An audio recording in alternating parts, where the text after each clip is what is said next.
Mesdames et messieurs, chers agents et fonctionnaires de l'État, ainsi que vous le savez, il a plu encore une fois à son Excellence, Monsieur le Président de la République, chef de l'État, de me renouveler sa confiance en me reconduisant au gouvernement aux fonctions de vice-premier ministre, ministre de la fonction publique, modernisation de l'administration et innovation du service public.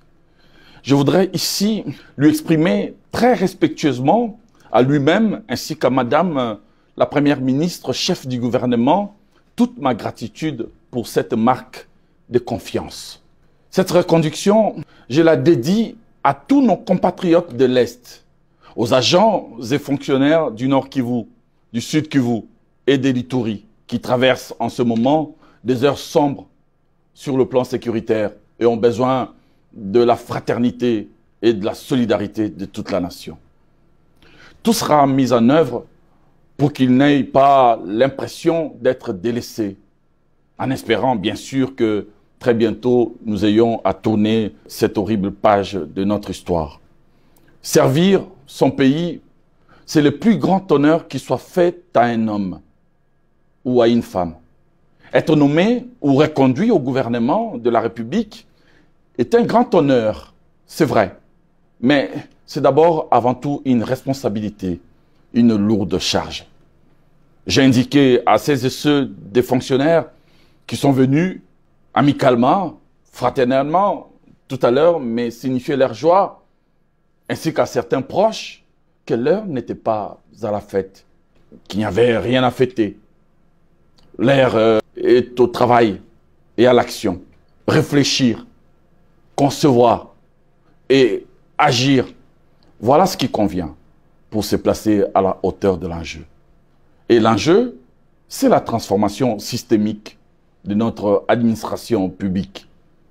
L'avènement d'une administration publique efficace et intègre au rendez-vous du rendement et des défis de notre temps. L'enjeu, c'est la maîtrise des effectifs et de la masse salariale. C'est la meilleure tenue du fichier numérique des fonctionnaires et la rationalisation de recrutement au sein de la fonction publique, portée par les statuts modifiés des fonctionnaires pour mettre définitivement un terme au phénomène abject des NU ou des NP. Nous allons bien sûr, comme j'avais déjà eu à l'annoncer, régulariser méthodiquement les agents répondant à certains critères qui seront communiqués bien sûr à toutes les administrations, mais en même temps, nous serons impitoyables contre toute nouvelle affectation d'agents non revêtus préalablement de la qualité de fonctionnaire avec un numéro matricule propre. Tout recrutement devra désormais, conformément à la loi, obéir au principe de vacance d'un poste organique budgétairement prévu. La violation de cette disposition légale exposera automatiquement son auteur à une révocation certaine. L'enjeu, c'est également les rajeunissements qualitatifs et compétitifs voulus par le président de la République, de notre administration, en rendant la retraite à travers la SENSAP permanente, attractive, automatique et humaine. L'enjeu, c'est une meilleure gestion des carrières avec à la clé des promotions et titularisations à faire sur base des critères objectifs. L'enjeu, c'est aussi une gestion optimale et rigoureuse de la question de l'inclusion salariale. L'enjeu, c'est l'égalité et l'équité salariale. Chaque nation a une âme. L'âme de la RDC, c'est la fraternité, c'est l'hospitalité et c'est la solidarité. Et chaque peuple a un rêve. Les rêves que nous portons tous ensemble, c'est celui du progrès et de la justice sociale.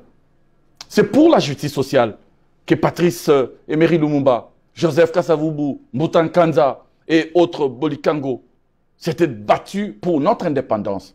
C'est pour la justice sociale qu'Étienne Tshisekedi Wambulumba, Marcel Diaou Eboa, Frédéric Ibassa Maliba, Vincent Boinkiem, Nariolem et les autres s'étaient soulevés contre le régime de la Deuxième République. C'est pour la justice sociale que beaucoup de Congolais ont sacrifié leur vie pour l'avènement d'un état de droit en République démocratique du Congo.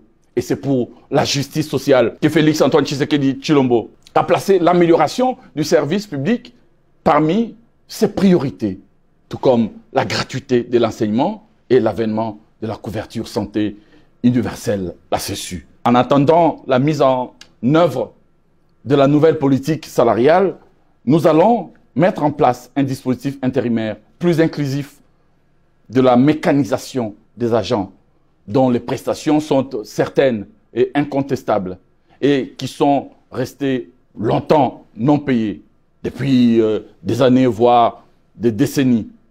Cela est tout simplement inacceptable. Le temps est venu de mettre définitivement un terme à ces injustices salariales qui ont longtemps été à la base de nombreuses blessures et autres fractures sociales.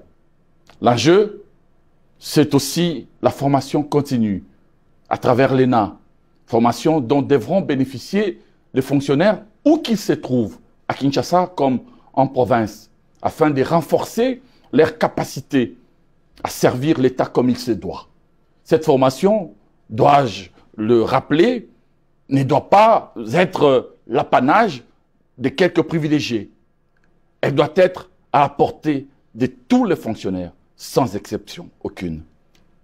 L'enjeu, enfin, c'est la dématérialisation, l'informatisation, la simplification administrative à tous les niveaux afin d'améliorer la qualité des services publics dans notre pays, tous les services publics. L'administration devant devenir une administration proche du citoyen, suivant la volonté du chef de l'État. Mesdames et messieurs, nous ne sommes pas n'importe quel pays du monde. Nous sommes la République démocratique du Congo, avec tout ce que cela implique. Nous avons peut-être connu et connaissons encore aujourd'hui des difficultés de tous ordres. Nous avons traversé et traversons encore aujourd'hui des zones de turbulence et même de fortes turbulences. Mais celles et ceux qui ont en partage l'amour profond de cette patrie savent que de ces difficultés et faiblesses, nous apprendrons et nous corrigerons. De ces turbulences, nous nous tisserons une carapace épaisse et un bouclier de résilience afin de léguer à nos enfants un Congo autre que celui dans lequel nous avons vécu hier et vivons aujourd'hui. Dans la vie, il faut parfois vivre la détresse des basses vallées pour admirer la beauté des hautes montagnes. Je n'ai aucun doute sur le fait que demain sera meilleur qu'aujourd'hui, car l'impossible n'est pas congolais. Vive l'administration publique congolaise et que Dieu bénisse à jamais la République démocratique du Congo. J'ai dit et je vous remercie.